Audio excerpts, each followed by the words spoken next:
Conectou aí?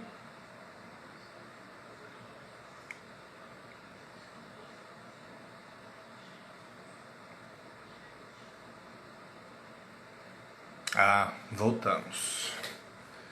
Cadê Jorge? Tá aqui. Mano Jorge. Oi, Lúcio. Estamos aguardando o Jorge. E aí? Tá se vendo? Estou me vendo travado. Mas eu Tá, acho tá que funciona. Se vocês estão me vendo, a gente vai. é, você não tá se vendo? Você só tá me vendo?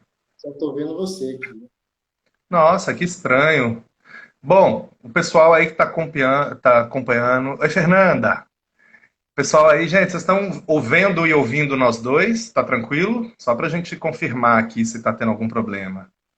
Porque antes estava. Eu acho que tá ok, Jorge. O pessoal tá dizendo aqui, meu apoio aqui tá dizendo que tá rolando. Então acho que dá pra gente tá Tá bom.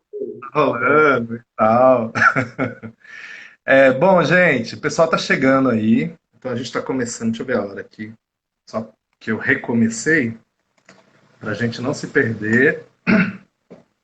Enquanto o pessoal vai chegando, vão escrevendo aí de onde vocês são, só pra gente saber, né? Tinha uma galera já vindo de Pernambuco, Ceará, Minas, daqui de Salvador. Hoje a gente vai fazer uma conversa com o tema da saúde mental.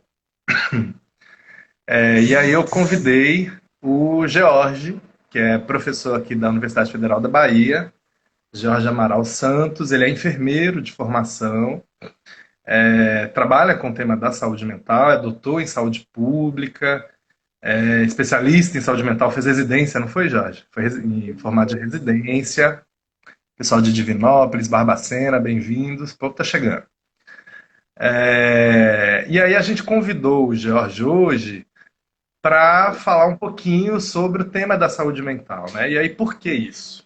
Na verdade foram dois grandes motivos. O primeiro de todos é que na semana passada, dia 18 de maio, a gente comemorou o Dia da Luta, o Dia Nacional e Internacional, né, da luta antimanicomial, que é um tema muito importante, enfim, para todos os profissionais da saúde, não só do campo da saúde mental, mas lógico que para quem trabalha aí nos CAPs da vida e nos NASF também, né, na saúde da família, é atravessado o tempo todo pela discussão de saúde mental.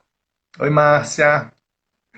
E aí, a gente achou que seria muito legal a gente fazer uma conversa sobre isso, né? Sobre a questão da saúde mental, mas mais precisamente com uma perspectiva da luta antimanicomial, né? Que a gente sabe que muitas vezes o profissional da saúde de forma geral ignora, né?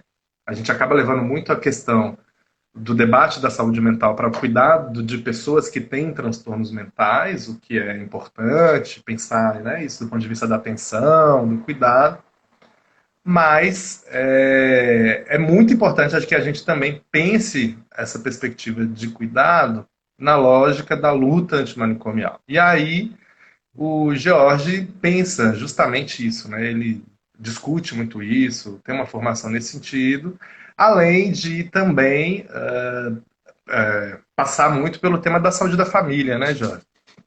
Atenção básica. E a gente, quando vai pensar no NASF, a gente está pensando na atenção básica, e aí, muitas vezes, eu, quando trabalhei, não sei se você sabe, Jorge, acho que você sabe, que eu trabalhei alguns anos no NASF, né? E eu e uma colega minha na época, uma amiga hoje, mas era colega de trabalho, Dayana T.O., a gente se dava muito com problemas de saúde mental na atenção básica, né, na saúde da família, no território, enfim. E aí a gente tinha esse grande desafio de pensar como cuidar de pessoas que apresentavam alguns quadros mesmo, de sofrimento psíquico importante na atenção básica, mas uma das coisas que a gente queria mesmo, e batia muita cabeça para isso, era como pensar a promoção da saúde na lógica de promover, né? Mais do que a gente cuidar dessas pessoas, e que isso é importante, mas a gente também promover no território que o território, enfim, que as ações, que aquele lugar promova a saúde, né? Uhum. Isso não é fácil e não é simples, Uhum. mas também não é nem sempre é um grande bicho de sete cabeças, né? Muitas vezes as pessoas têm muito, e como eu tinha, confesso, antes de trabalhar na campo da saúde mental, muito medo, tinha preconceitos, uma série de estigmas do campo da saúde mental, que achava que aquilo, isso aí não é para mim. E de repente, eu fui entender, sobretudo quando eu estava na atenção básica, que aquele lugar era um lugar muito privilegiado para a gente produzir saúde mental e fazer atenção psicossocial, né? Em rede, enfim. Então foi muito legal, e aí desde então também me interessa bastante o tema da saúde mental, mas eu tenho certeza que você tem bastante coisa para falar. Então, te agradecer muito, muito você está vindo aí conversar com a gente, com o pessoal do NASF, aí gente do Brasil inteiro. Acredito que hoje está principalmente aqueles que já trabalham, têm um olhar um pouco mais diferenciado para a saúde mental, mas a gente já sabe que isso atravessa, é de interesse de todo mundo. Então, brigadão pela sua disponibilidade. Se eu esqueci de falar alguma coisa na sua apresentação aí, fica à vontade, que a gente vai conversando. Não, tudo certinho. Eu é que agradeço já de início o convite do Pronasf, seu convite, para conversar com o pessoal, né? Pedir licença a todo mundo aí para entrar na casa de vocês para a gente falar sobre saúde mental, promoção de saúde mental, que é uma coisa que eu estou me interessado hoje de forma mais específica com promoção de saúde mental com algumas populações vulnerabilizadas, especialmente população LGBTQIA+. Né? E aí, começar falando logo da importância, você já deu um gatilho, da importância da estratégia de saúde da família e do NASF para a luta antimanicomial, né? Para a efetivação do ideário da reforma psiquiátrica na comunidade. Então, essa parceria é de extrema importância para ambas as estratégias, tanto para fortalecimento da integralidade, das práticas de integralidade no cuidado, na atenção básica, na saúde da família, quanto na perspectiva do cuidado em liberdade, no cuidado em comunidade, no cuidado efetivo que faz parte do ideário da reforma psiquiátrica. E aí, já começando a pegar algumas questões importantes aí da promoção de saúde mental, entendendo essa promoção de saúde mental exatamente como uma, uma produção de um bem-estar psíquico, de um conforto psíquico para a população, é primordial que a gente conheça muito bem o território onde a gente está trabalhando. Né? É saber que esse território ele é um terreno vivo, que está ali sempre em uma dinâmica constante de transformação do que é saúde hoje. Amanhã já passa por uma transformação do que é saúde mental. Né? A ideia que eu tenho agora, nesse contexto, não é de saúde mental, não é a mesma ideia que eu vou ter no mesmo momento em outro contexto, ou seja, de uma equipe de saúde da família para outra. O NASF tem que ter essa possibilidade de estar entendendo o que é saúde mental nessa equipe, o que é saúde mental para a população atendida por aquela outra equipe. Então, fazer esse mapeamento do território, esse mapeamento cultural, saber o que esses grupos fazem para produzir bem-estar. Se eu estou ali numa região que faz parte, sei lá, de algumas equipes de saúde da família que eu estou ali trabalhando junto, uma outra coisa importante é saber o que eles fazem para produzir bem-estar. O que essa população produz para a promoção da sua saúde mental, para produzir sua saúde mental? O que ela faz? O que tem de recursos ali?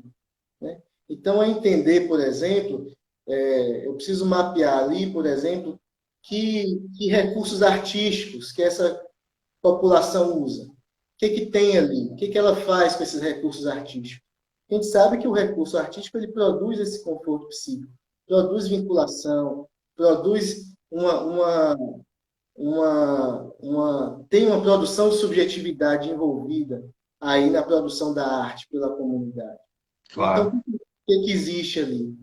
Também é importante eu saber o que existe ali de religião. né? Que recursos religiosos existem para produzir esse conforto psíquico para esses grupos sociais? Né? Qual a relação que essa comunidade tem, por exemplo, com a Igreja Católica, com as igrejas evangélicas que existem ali, com os terreiros de candomblé? O que existe ali, a relação da comunidade com a religião? O que tem de possibilidade, por exemplo, de atividade física? Hoje a gente precisa reinventar nessa ideia nesse momento, aliás, da pandemia, que a gente está mais distanciado uns dos outros, reinventar essa coisa da atividade física. Mas é importante eu conhecer ali o que existia, o que Sim, existe, como é que eu sim. contribuo para essa reinvenção. A gente sabe que o NAC tem profissionais diretamente na formação da educação física, né? Então, é fazer esse mapeamento, saber o que existe, como é que a comunidade utiliza e produz e se relaciona com esses recursos relacionados à atividade física. Que ações também de solidariedade existem nessa comunidade? Né? Como é que os vínculos se estabelecem ali de ajuda mútua, uns com os outros?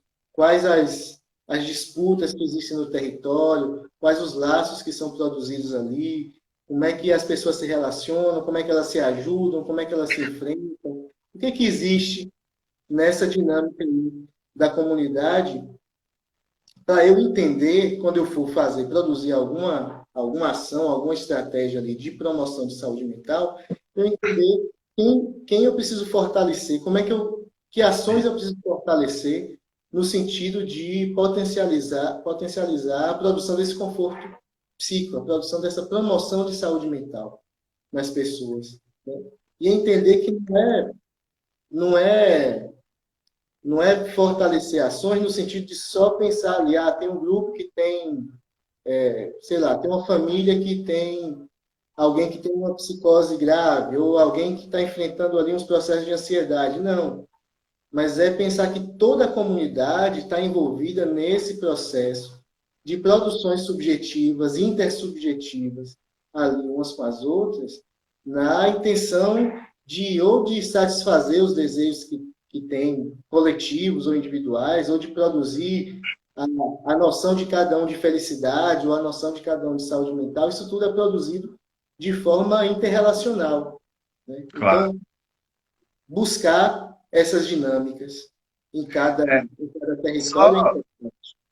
porque você falou dessa coisa da dinâmica, e aí, assim, eu acho que pensando bem a realidade, né, do trabalho, de que tem, por exemplo, tá lá na atenção básica, muitas vezes a gente associa diretamente a lógica de conhecer o território numa perspectiva muito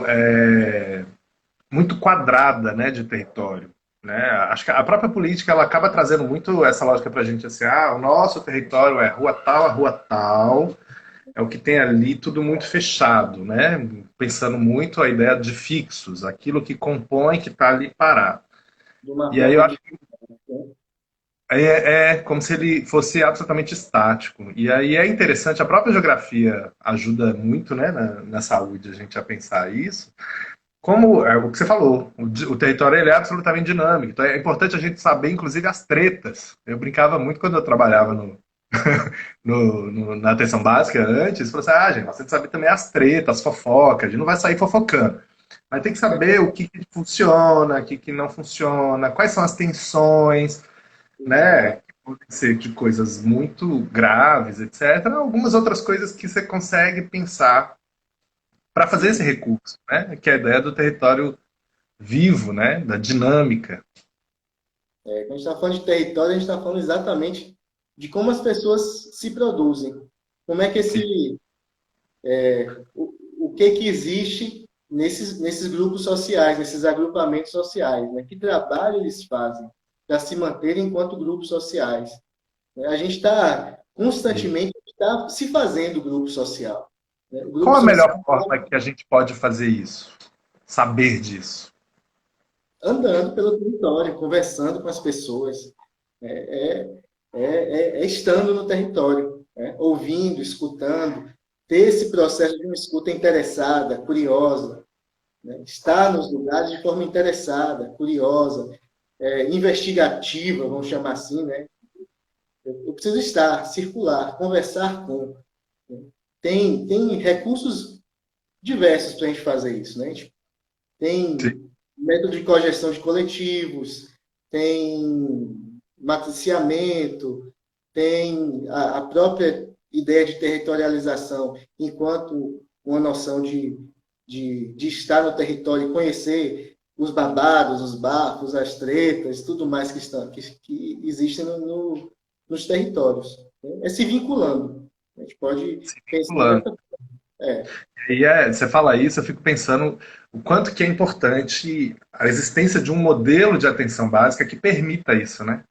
Porque se a gente pensa no modelo convencional, ambulatorial, fragmentado, sem agente comunitário de saúde, e que é um modelo que, infelizmente, volta para a agenda política no Brasil, né? No Previne Brasil, em que fragiliza a saúde da família, diz que pode ter saúde da família sem ter AX ou um AX, etc. Como é que a gente vai produzir esse vínculo e andar no território, né? E que muitas vezes as pessoas nem entendem que andar no território dessa maneira, procurar estar atento, é uma prática de saúde. É algo, né? Em geral, as pessoas, outras pessoas, né? Que pensam muito na lógica hegemônica. Ah, isso aí não quer trabalhar, não está trabalhando, tem que atender, né? Muito mais efetivo você atender não sei quantos do que fazer isso, sendo que, na verdade, às vezes isso produz coisas, inclusive, mais potentes, às vezes, né? não é. A lógica que a gente pensa da atenção básica enquanto resolutivo da maioria dos problemas de saúde da comunidade não conversa, não casa com essa lógica biomédica de sentar e resolver sintomas, né? Isso. Não dialoga. Se eu quero resolver problemas de saúde, produzir saúde, eu só posso fazer isso pensando numa lógica de territorialidade, de universalidade de acesso, é eu entender o que barra o acesso dessa comunidade aos serviços de saúde, aos serviços de assistência social, à educação. Porque quando a gente pensa promoção de saúde mental, a gente está longe de pensar só saúde. Tem algumas práticas de promoção de saúde mental que dialogam com o setor saúde, mas caminham em outros espaços, caminham lá pela educação, caminham pela emprego e renda, e por aí vai, outros setores, né, de, de serviço, setor de atenção à comunidade, à população. Né? Então, eu acho que é de extrema importância a gente pensar que o agente comunitário de saúde, o NASF, são recursos valiosíssimos, se eu quero pensar em produzir saúde, e não só em ficar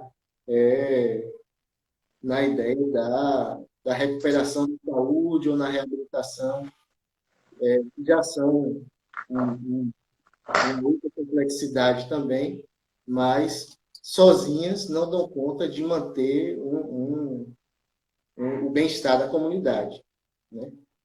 Se Sim, pensar de forma isolada, ou de forma única, ou de forma exclusiva. sim. O que mais aqui? A gente também, já que a gente está falando dessa coisa, é importante a gente pensar quais articulações são possíveis, né? Intersetoriais e extrasetoriais, que é pensar exatamente, conhecer quais são as ONGs que existem no meu território, quais relações são possíveis de estabelecer com a educação, com a cultura, emprego e renda, assistência social, que institucionalidades existem ali na produção dos rituais dessa comunidade. Como é que essa comunidade ritualiza, por exemplo, a alegria, a felicidade? Como é que ritualiza a tristeza? Como é que ritualiza a preocupação, a ansiedade? A gente está num momento em que a ansiedade é um negócio que está em todo mundo, né? Essa coisa do medo e da ansiedade, inclusive, são sentimentos necessários. E aí a Sim. gente precisa estar A gente precisa perceber como é que essa comunidade vive, ritualiza esse medo, essa ansiedade, né? Produzem que mecanismos de enfrentamento? São mais solitários? São mais solidários? Compartilham esses sentimentos ou não compartilham? É na live, a live dominou aí, mas que funcionalidade tem essa live enquanto ritual, né, para a comunidade, nessa produção de bem-estar, nesse grupo que eu estou? Né? Eu posso pensar, por exemplo, que a live do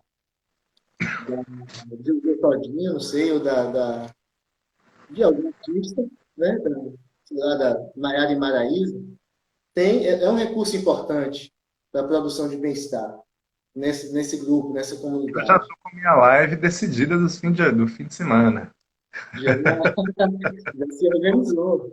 É isso mesmo. Tem a comunidade muitas vezes se organiza para assistir às lives, né? Tem gente que eu fico vendo no Instagram que organiza a comida da live, a bebida que vai usar na live, já combina com o grupo no WhatsApp para comentar da live, para assistir a live junto. Então, isso é um processo já, é um ritual refeito de compartilhar os afetos, né? De produzir esse laço social. Já é uma adaptação de rituais de sociabilidade que a gente já vinha produzindo e vai dando novos sentidos, novos contornos para esses rituais aí de alegria, de sociabilidade, que o profissional precisa estar por dentro disso aí. Por exemplo, como é que eu posso potencializar esses momentos? Como é que eu posso pensar, por exemplo, o uso de psicoativos nesses momentos? Como é que eu oriento, produzo informações para o fim de semana, para as lives, para melhorar o aproveitamento aí desse momento para produzir saúde mental também, né? E deixar claro que é um momento importante, interessante, não é, não é nada de pouco valor. Isso tem um valor muito grande, né? Então, Sim. ir compreendendo no meu processo de, de, de pensar a minha atuação no território e compreendendo essas coisinhas que vão aí nascendo, pululando no meio da comunidade, são estratégias importantes para eu ir fazendo. Tem uma coisa que está acontecendo neste momento, você falou dessa coisa de acompanhar e às vezes até sugerir, orientar, essa coisa da live. Mas eu pensei nessa relação agora que fica pelo distanciamento, né? Muitas vezes é agora mediada por tecnologias aí de comunicação. E aí na semana passada, eu acho, a gente fez uma pergunta se o pessoal daqui das equipes NASCE estavam desenvolvendo atividades de saúde mental, como é que estavam fazendo e tal. E muita gente produzindo muita coisa, muita gente mediada por fazendo uso de grupo no WhatsApp, atendimento virtual, mas também muita gente fazendo ainda algumas atividades mesmo, ainda que presenciais, em alguns lugares, principalmente no interior, tem unidades que estão em lugares muito abertos, e tu tem muito espaço, então tem algumas coisas ainda mantendo é, dentro do que é possível, né? Manter não dentro da unidade, mas sempre em lugares abertos, algumas atividades, mas muita gente também justamente tentando manter ou entender aquela lógica da comunidade para não absolutamente parar tudo, né? A gente tem um momento de para tudo. E aí agora as pessoas estão recomeçando a reorganizar seu próprio processo de trabalho, inclusive para o território, né? Que a gente tem Uhum, uma passa a ter uma nova relação com o território. E uhum, eu fico pensando, principalmente, não tem como, né? A gente sempre está pensando muito nessa coisa da pandemia, mas como é essa relação também, né, destes espaços que promovem, como neste momento, isso aí acho que é um alerta nesse sentido, identificar estes lugares todos que são importantes, mas como eles também, o próprio acesso das pessoas a estes lugares agora também está diminuído por conta da necessária política de distanciamento. Então, Uhum. isso também a gente precisa pensar que outras formas de organização, né, inclusive com essas lideranças, com essas ONGs, com essas. Né, então, teve gente que colocou relato que fez mesmo um Zoom, reunião com lideranças. Se não me engano, acho que Fernanda disse isso na semana passada, quando a gente fez aqui o pessoal, Fernanda Rebouças. O pessoal chegou a identificar, fazer uma reunião. Teve gente de outros lugares que buscou e fez uma reunião de lideranças que vai um pouco nessa lógica de manter esse laço com aqueles espaços que promovem saúde, né? Uhum. Não, tem uma função muito relevante a gente pensar que essa parceria, desde com os conselhos locais de saúde, até as lideranças identificadas ali no território, é importante porque tem um papel muito fortalecedor aí nesse estabelecimento de contatos que eu vou ter com outras pessoas da comunidade. Então, se eu quero, por exemplo, fazer um vídeo curto e mandar no WhatsApp, que é um recurso que acho que o acesso é bem facilitado, aí a coisa do WhatsApp. Então, quero fazer um vídeo e mandar. Então, essa mediação de contato, tanto com a gente comunitário de saúde, né, quanto com as lideranças e os conselhos locais de saúde, é uma estratégia bacana, porque além de mediar o contato, fortalece a minha comunicação com esses grupos, fortalece a minha comunicação com a comunidade de forma mais ampliada, também me dá um certo respaldo pensando na questão da produção de informações confiáveis. Porque a gente está falando das coisas da pandemia, eu fico sempre pensando, é um momento de inventividade, assim, né? De ficar pensando coisas. Mas Muito. uma coisa na pandemia é essa, essa, essa, essa, essa coisa das informações. E surge um monte de informações aí, de um monte de espaços, até de espaços institucionalizados, e a gente fica, sei lá, o governo federal tem uma informação, o estadual tem outra, o municipal tem outra aqui. Como é que a gente lida com isso tudo?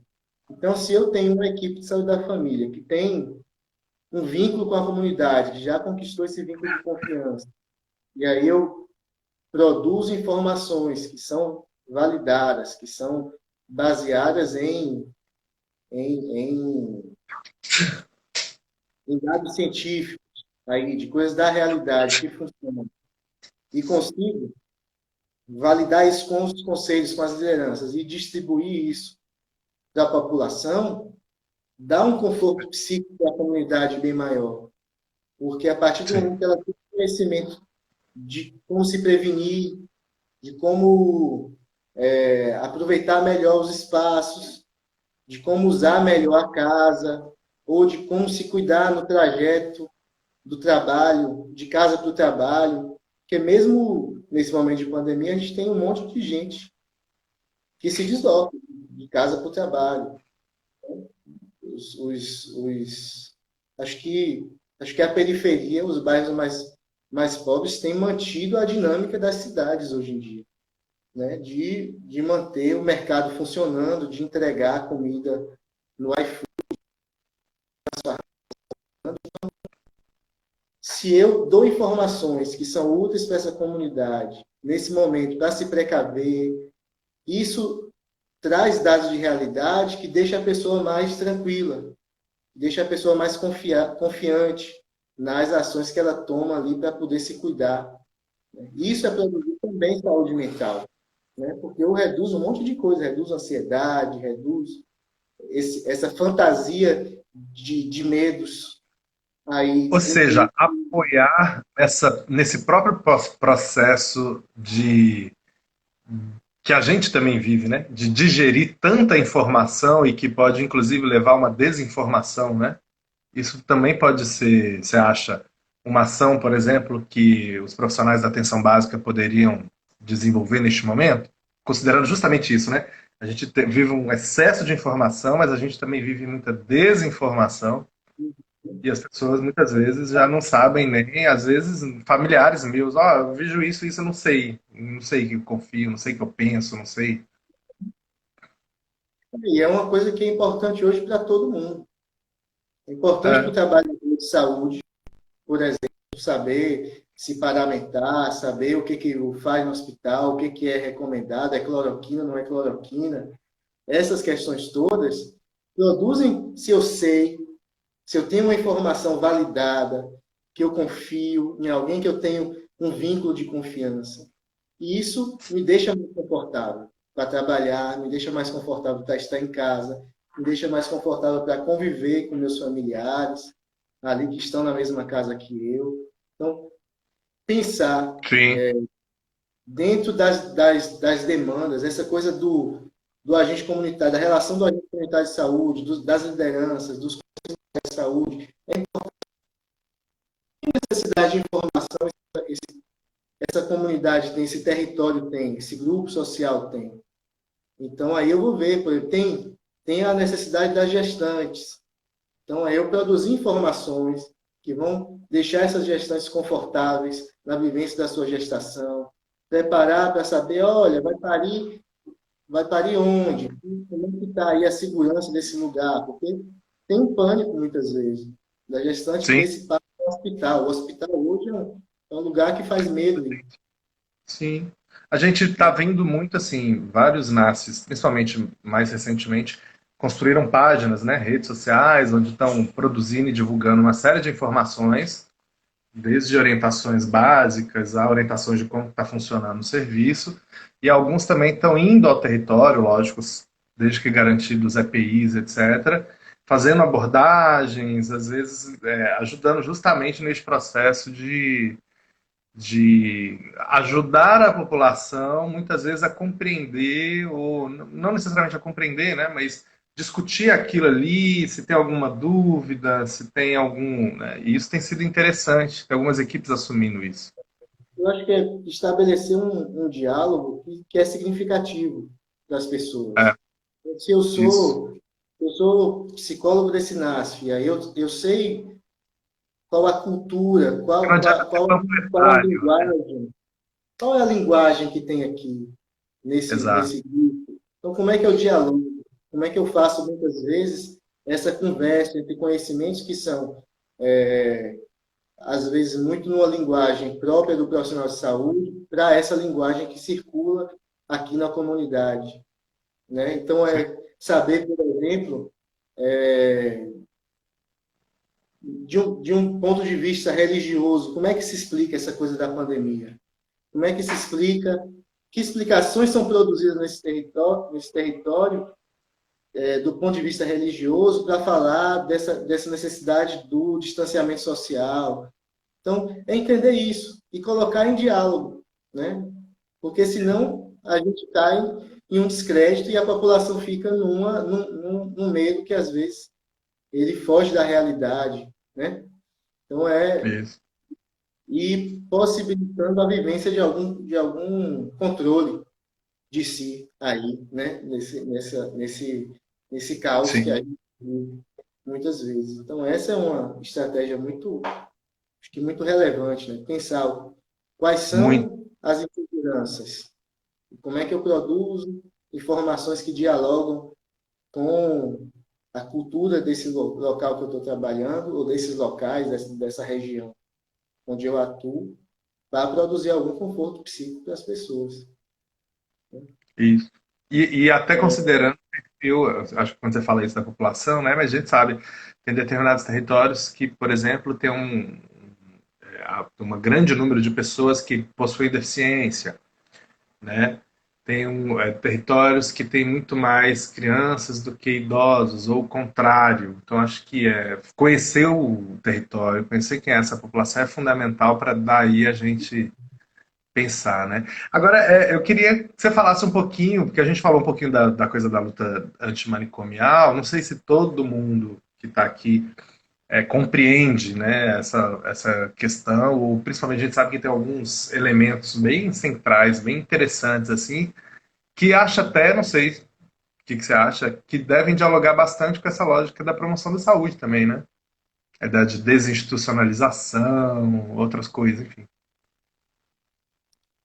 Tem. A gente pode pensar que é uma perspectiva, é um ideário que tem resultados muito positivos nas últimas décadas, que a gente tem pensado a experiência da loucura na comunidade, né? Em liberdade. Eu acho que quando a gente... O que é luta antimanicomial? Primeiro, é pensar a ideia de que pessoas em sofrimento psíquico grave, ou seja, pessoas que estão em situações ou num registro, ou num sistema de funcionamento psíquico que há alguns anos ela era obrigada a ser retirada do convívio social, a ser colocada dentro de uma instituição, dentro de um manicômio, um hospital psiquiátrico. E aí a ideia de cuidado era isolar essa pessoa ali dentro, né? A gente rompe com essa noção. Então, é uma luta antimanicomial, anti essa ideia de que o cuidado às pessoas que estão no sofrimento psíquico grave, enfrentando processos de adoecimento psíquico aí, que antes as levavam para essa situação de isolamento, hoje a gente pensa que esse cuidado é produzido em liberdade. Esse cuidado precisa e só é cuidado se for produzido em diálogo. A gente estava falando há alguns minutos que felicidade, tristeza, ansiedade, isso tudo a gente só vive e se produz subjetivamente nesse sentido a partir da relação com o outro.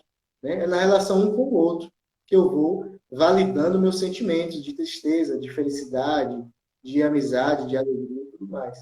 Então, exatamente essa proposta de que eu preciso estar em relação. Então, eu preciso conviver e aprender a conviver com a loucura, seja a minha loucura, seja a loucura dos outros. Seja a psicose minha, seja a psicose do outro, a neurose minha, a neurose do outro. Precisa conviver. E a gente precisa se produzir, se fazer enquanto grupo social a partir dessa convivência. Então, a ideia da promoção de saúde dialoga muito nessa história, a promoção de saúde mental, especificamente, a partir do momento que eu penso essa economia psíquica. Né? Como é que eu coloco, deixa eu procurar a palavra aqui, como é que eu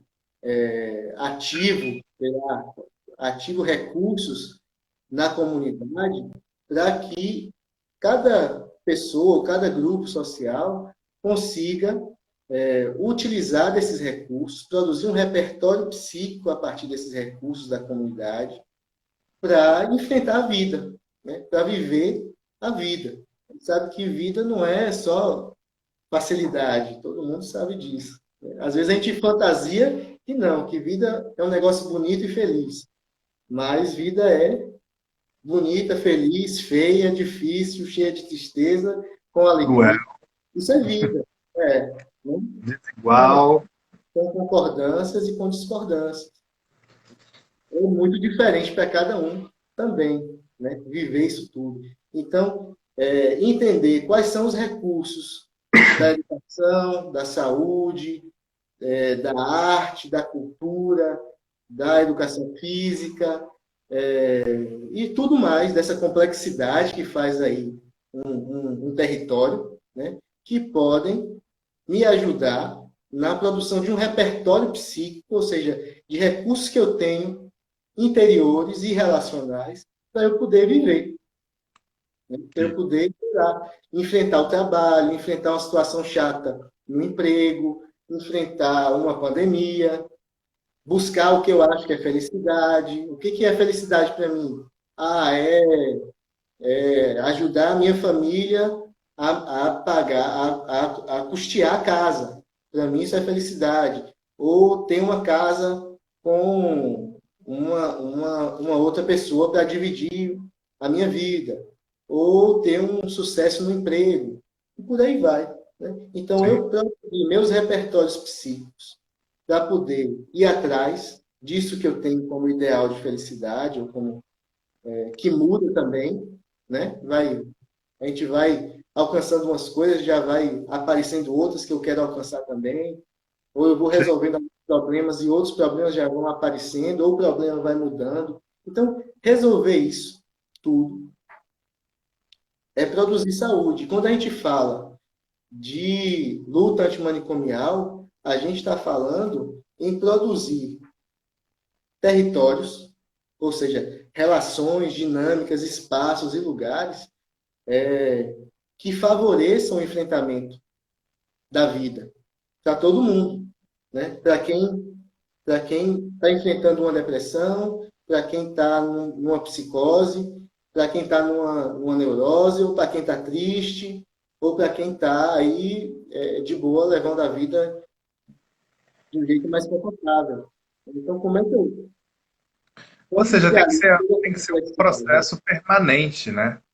É, Porque, porque não, porque muitas vezes a gente tende a querer, a pensar ações muito pontuais, né? A gente se cobra muito o profissional da saúde para pensar. A gente é formado para isso, na verdade, né? Para pensar ações muito específicas, muito pontuais, uma perspectiva muito cartesiana, muito positivista, isso gera aquilo, etc. e tal. E quando a gente pensa isso, esse debate que você está trazendo para a gente, e olha para o campo da saúde mental, a gente vê isso de uma maneira muito complexa e tende a achar, mas isso aí é trabalho, sei lá, ou é do psicólogo, ou é do assistente social, ou é de um outro que não sou eu, porque eu sou o audiólogo, eu sou a fisioterapeuta e, portanto, isso me coloca num outro lugar. E aí me parece que nestes momentos, inclusive, que a gente mais precisa ter essa articulação com o território, isso mostra para a gente o quanto que, na verdade, a gente precisa acionar essa rede permanentemente.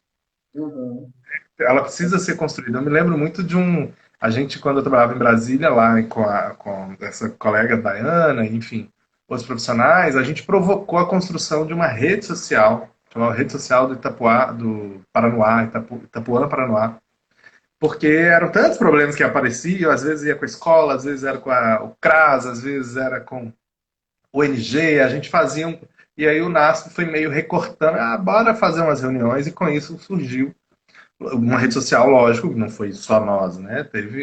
Era um lugar que tinha muitas lideranças, porque era uma história de uma ocupação que, enfim, as pessoas tiveram que fazer lutas de muito antes da unidade existir, e aí a gente recuperar a história, isso é muito legal, que a gente não sabe, né? Recuperar a história daquele lugar, porque a história daquele lugar aponta muita possibilidade para a gente entender de onde, quem são aquelas pessoas, né? uhum, Nós somos sujeitos históricos e que basicamente vivemos, né, em processos de luta. E aí uhum, acho que é importante a gente reconhecer isso para dar conta, né? E aí com isso uhum. eu queria aproveitar que tem uma perguntinha aqui que eu vou pôr para você, que é TANCPO, é só as siglas, não sei exatamente o nome, mas fez uma pergunta aqui, né? Como fortalecer? Você conhece? É isso. Como é o nome? Câmara. Tâmara. Como fortalecer e trabalhar a autonomia dos profissionais da PS enquanto agentes promotores de saúde mental? Vejo muitos relatos de profissionais. Fugiu aqui, peraí. Ixi, perdi daqui. Vejo muitos relatos de profissionais inseguros que acabam delegando essa responsabilidade aos dispositivos de saúde mental, como CAPS, ou mesmo NASF, né? Mas acabam não assumindo. Acho que é uma pergunta muito para a saúde da família, né? Não é mesmo para o NASF, né? Muitas vezes também o próprio NASF, às vezes, pode entender que isso é do CAPS. Como é isso, essa rede? É uma autonomia que se faz na parceria, né? Quando a gente está pensando a ideia, eu acho que a ideia do matriciamento enquanto um mecanismo, um dispositivo pedagógico, além de ser um dispositivo de gestão de processo de trabalho, é um dispositivo pedagógico, é pensar em fortalecer essa autonomia. E aí é partir da conversa, do diálogo, é de aprender com os casos, né? Você vai ver de forma muito comum o trabalhador que vai chegar na atenção primária ou na estratégia de saúde da família, não necessariamente com uma formação em saúde da família específica. Então, enfermeiros que vão trabalhar, que se formaram há pouco tempo e vão trabalhar. Não tem essa especificidade para pensar que é lógico que é o ideal essa formação generalista, mas você não sai, não chega sabendo tudo lá, né? É o Então mesmo. é aprender com os casos. Cuidei de hoje. O que eu precisei? É entender. Acho que o NASF tem um papel muito importante nessa coisa também. Além do matriciamento, o NASF tem um papel importante nessa ideia de construir esses conhecimentos a partir da educação permanente, que é ali no trabalho, é ali eu atendi esse caso. E aí, como é que o NASF ajuda essa equipe a entender como é que eu acolho uma situação de sofrimento mental? Como é que, quais os limites que eu tenho enquanto saúde da família? Como é que eu posso superar esses limites a partir das articulações com o CAPS, com o CRAS, com o corpo e o abraço, com o que eu tenho de possibilidade, com a igreja, com o terreiro, com o centro espírita, o que eles podem me ajudar? Então, eu vou trabalhando a partir dos meus limites, mas produzir autonomia, eu só consigo produzir autonomia na atenção primária ou na especializada só a partir da parceria. Eu poder entender aqui o que eu posso, o que eu consigo e o que eu preciso de parceria para fazer. E aí eu preciso conhecer as parcerias. Já é uma Sim. coisa aí que me ajuda na autonomia. Eu saber onde é que tem o CAPS, o que o CAPS faz, como é que eu acesso o CAPS, onde é que tem o CRAS, o que o CRAS faz, como eu acesso o CRAS. É conhecer as pessoas. Às vezes a gente fica pensando que fazer a rede é uma coisa de ofício. Manda um ofício para o CAPS e aí recebo um ofício de volta. Não. É eu conhecer mesmo. É voltar ao que a gente conversou antes, é circular. É andar e fazer vínculo.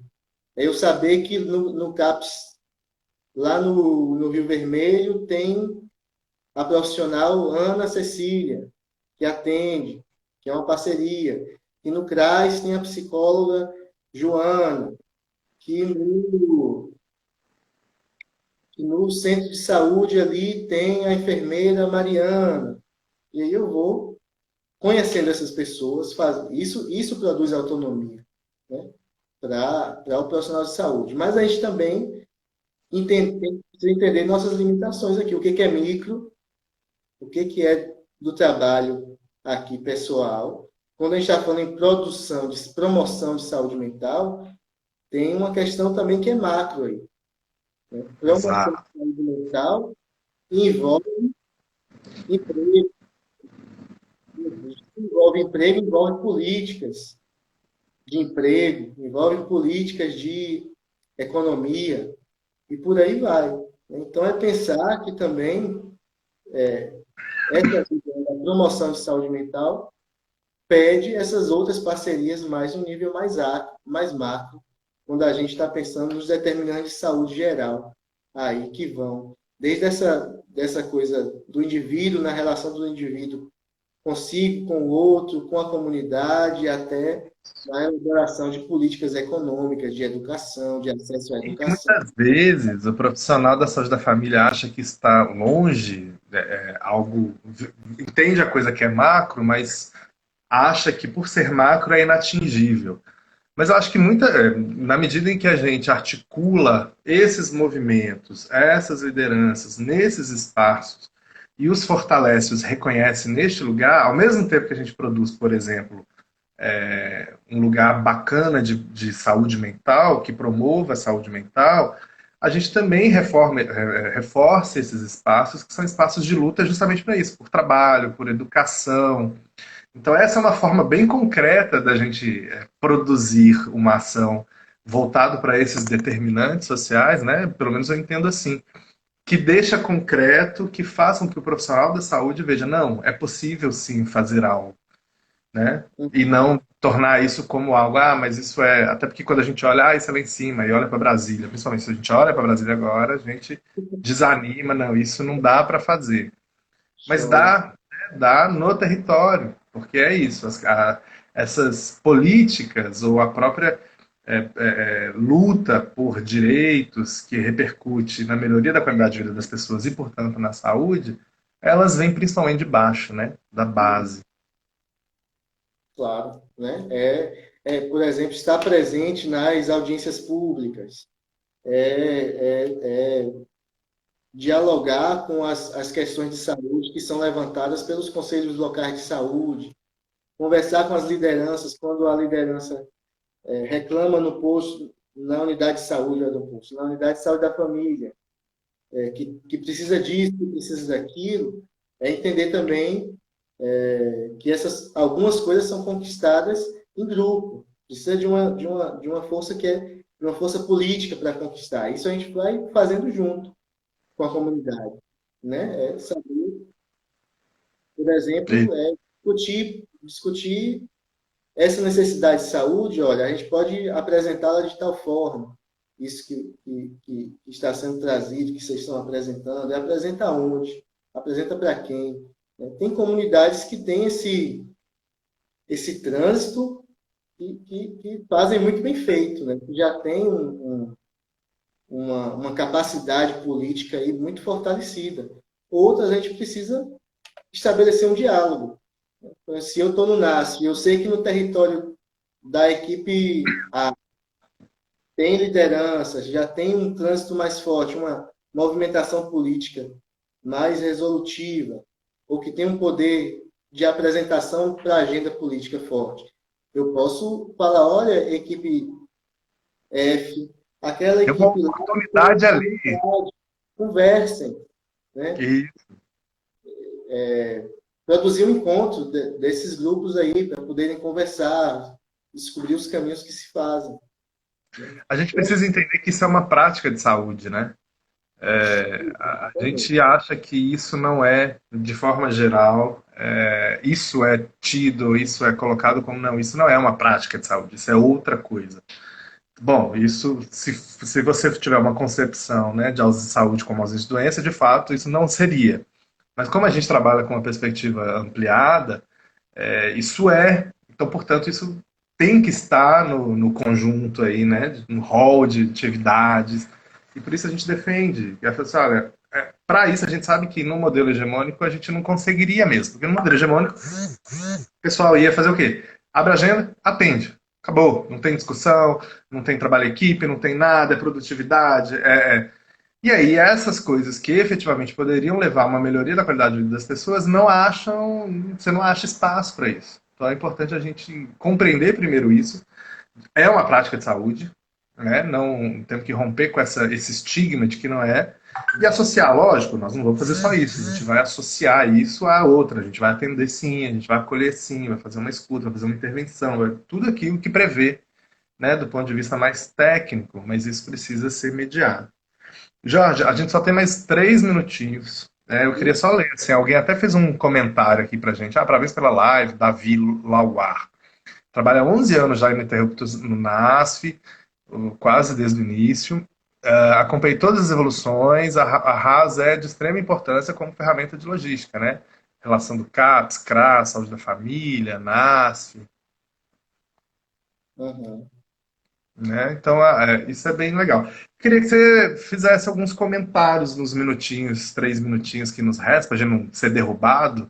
Gente, a gente vai salvar, Tamildes lembrou, Talmides é nossa bolsista do projeto. A live vai ficar salva aqui na página do Pronasf, mas a gente, assim que conseguir baixar, também vai colocar ela no YouTube. Pronto, né? Obrigado de novo para quem estava aí dialogando com a gente, participando junto. Acho que foi uma conversa muito, muito bacana. Acho que um extrato importante da gente pensar é saber que isso é parte do meu trabalho, enquanto enfermeiro da saúde da família, enquanto trabalhador do NASF, enquanto trabalhador de saúde da família, independente da profissão específica. Essas questões da comunidade são parte do meu trabalho. Eu preciso compreender que produzir saúde não vai ser feito de forma isolada, só com os meus saberes, sei lá, por mínimo que seja biomédicos. Só isso não produz saúde. Eu preciso dialogar e conhecer os saberes da comunidade para poder entender como é que eu vou promover saúde mental, como é que eu vou potencializar o conforto psíquico, uma potência nas pessoas de conseguirem viver a vida, né? Enfrentar a vida, para poder se manter na vida. Acho que isso aí, eu entendo que isso é parte do meu trabalho, que eu preciso buscar ferramentas outras, que não são essas só as que funcionam dentro do consultório, então isso já é um avanço E grande. incluir o próprio usuário nisso, né? Inclusive, ele também tem muito a nos dizer sobre isso. Claro, é fazer junto, não Exato. fazer de forma isolada. Autonomia em saúde mental a gente produz em parceria, a gente produz um com o outro. Só na negociação é possível. Isso mesmo. Jorge, brigadão, né? Nós demos nosso tempo. Muito bom sempre te ouvir. Já ouvi voz, já tive o privilégio de ouvir Jorge em outros espaços. Agora, na pandemia, a gente não pode se ver, mas É, pode ir conversando aqui nas nossas lives. Quem está acompanhando aí, valeu, gente. A galera tá várias palminhas aqui para Jorge, a galera gostou. Parabéns, discussão importante. Que bom, gente. A ideia aqui é a gente sempre trazer alguns elementos, às vezes alguns mais específicos em relação ao momento do Covid, às vezes outros que possam, né, aproveitar também o momento aí para a gente pensar algumas outras questões e até relacionar mesmo com esse momento que a gente está pensando. Então, é, na próxima semana a gente deve ter já outros momentos. A nossa ideia, inclusive, mais para frente, é convidar a Jorge já para assistir também. A gente deve convidar também algum para saber como é que algumas equipes estão trabalhando mais precisamente a questão da saúde mental neste momento. A gente está vendo já de cara muito trabalho, principalmente para os trabalhadores, então uma relação de saúde trabalhador muito grande aí com a questão de saúde mental, mas também muita gente seguindo um trabalho aí mais específico ali para a população. Então, a gente também vai, em algum momento, poder discutir um pouquinho melhor isso, né? Mas é sempre fundamental entender um pouquinho a luta antimanicomial, né? E como promover saúde. Não dá para a gente pensar saúde mental sem entender isso, ou sem pelo menos se abrir, né? Refletir para isso. E acho que isso ajuda bastante a gente, foi super bacana. Obrigado mais uma vez. Então, esse foi o professor Jorge aí da enfermagem, professor aqui da enfermagem da UFBA. Foi um prazer enorme conversar contigo. Vai ficar salvo, gente, no Instagram e vai depois para o YouTube. Obrigado aí pela participação de todo mundo. Valeu, Jorge. Tchau, tchau.